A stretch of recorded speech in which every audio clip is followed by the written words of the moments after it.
नमस्कार दोस्तों, मैं डॉक्टर श्रद्धा शाहने आज आपको एक पौराणिक कहानी सुना रही हूँ जिसे मैंने महाभारत के प्रसंग से लिया है। इस कहानी का शीर्षक है अहंकार।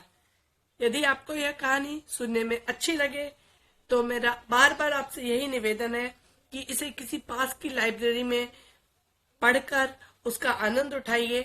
साथ ही यह भी निवेदन है कि कहानी को अपने मित्रों को शेयर कीजिए, चैनल को सब्सक्राइब करें और कमेंट बॉक्स में अपने रिव्यूज को अवश्य डालिए। रात का समय, जंगल का रास्ता, सिर पर गठरियां रखे तीन भील चले जा रहे थे। रास्ते में एक तालाब आया। तीनों थक गए थे, इसलिए आराम करने के विचार से ठहर गए। सिर पर से गठरियां उतारकर नीचे रख दी। एक भील पानी पीने तालाब की तरफ गया। किनारा बहुत ऊंचा था। किनारे किनारे चलने लगा। तभी उसने कुछ लोगों को बातें करते हुए सुना। भील छिप गया और बैठकर बातें सुनने लगा। भील ने सारी बातें सुन ली। पानी पीना भी वह भूल गया। एकदम तेजी से वापस लौटा। जाकर अपने दूसरे साथियों को सारी बात बताई। साथियों ने कहा, फिर तो चलो जल्दी, यह समाचार तुरंत छावनी में दे देना चाहिए। गठरियां सिर पर रखी लगे दौड़ने। पहुंचे छावनी में। यह छावनी पांडवों की थी। वे तीनों भील भीम के लिए अनाज लेकर आ रहे थे, इसीलिए वहां पहुंचकर भीम को वंदन करते हुए उन्होंने कहा, महाराज। भीम ने पूछा, क्या है? एक भील ने कहा, महाराज, हम वन के रास्ते आ रहे थे। बीच में एक बड़ा तालाब है। उस तालाब के किनारे मैंने कुछ लोगों को बातें करते हुए सुना। भीम ने पूछा, वे कौन थे? यह तो मैं नहीं कह सकता, लेकिन मैंने उनकी बातें सुनी। भीम ने पूछा, क्या सुना? भील ने कहा, एक आदमी दूसरे आदमी से कह रहा था कि आज का दिन मुझे आराम कर लेने दो, फिर देखना कि पांचों पांडवों में से किसी एक को भी मैं जीवित नहीं छोड़ूंगा। मैं घायल हूँ, थका मांदा हूँ, थोड़ा आराम करने यहाँ आया हूँ। फिर भील ने आगे कहा, दूसरे आदमी ने कहा था, आपकी देख रेख के लिए हम यहाँ ठहर जाएं?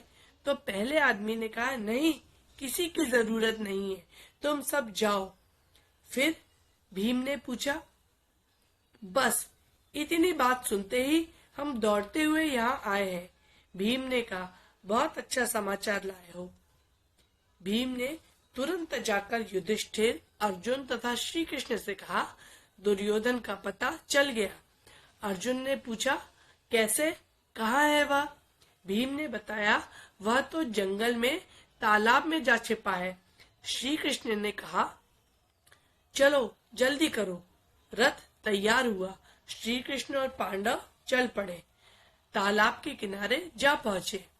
भीम ने आवाज दी, हस्तिनापुर के महाराज, आप कीचड़ में क्यों लेटे हैं? आपको यह शोभा नहीं देता?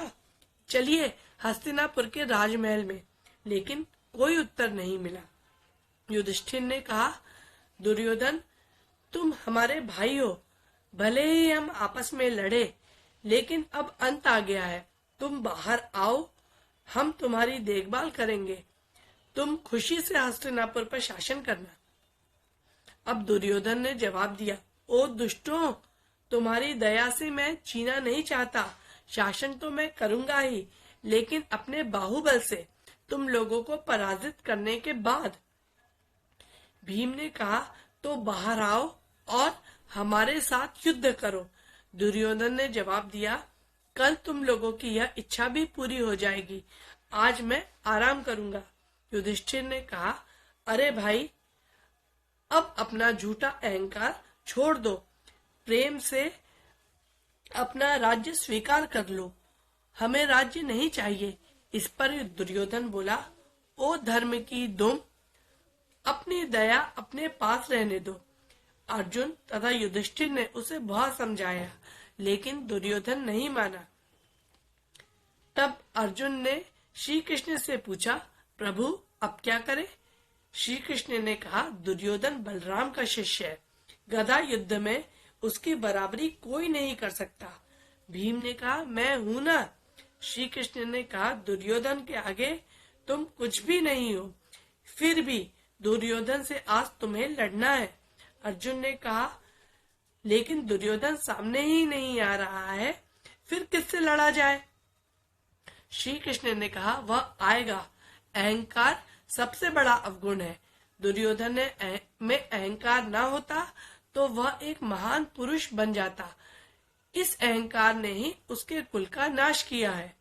अर्जुन ने कहा, इसी अहंकार के कारण वह बाहर आएगा। अहंकारी व्यक्ति किसी कड़वी बात या अपमान को सहन नहीं कर सकता।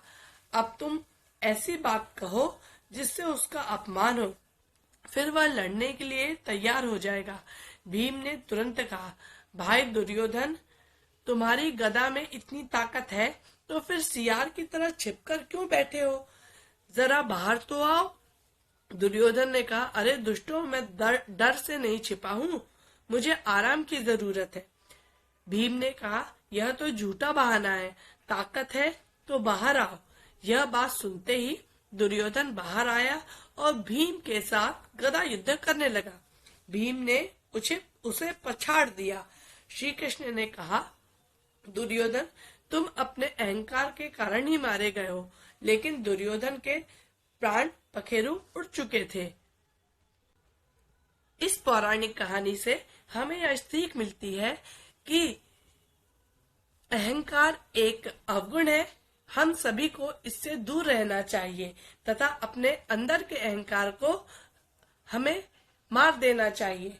यदि आपको यह कहानी पसंद आई हो तो इसे अपने मित्रों को अवश्य शेयर कीजिए और किसी लाइब्रेरी में जाकर जरूर पढ़िए। धन्यवाद।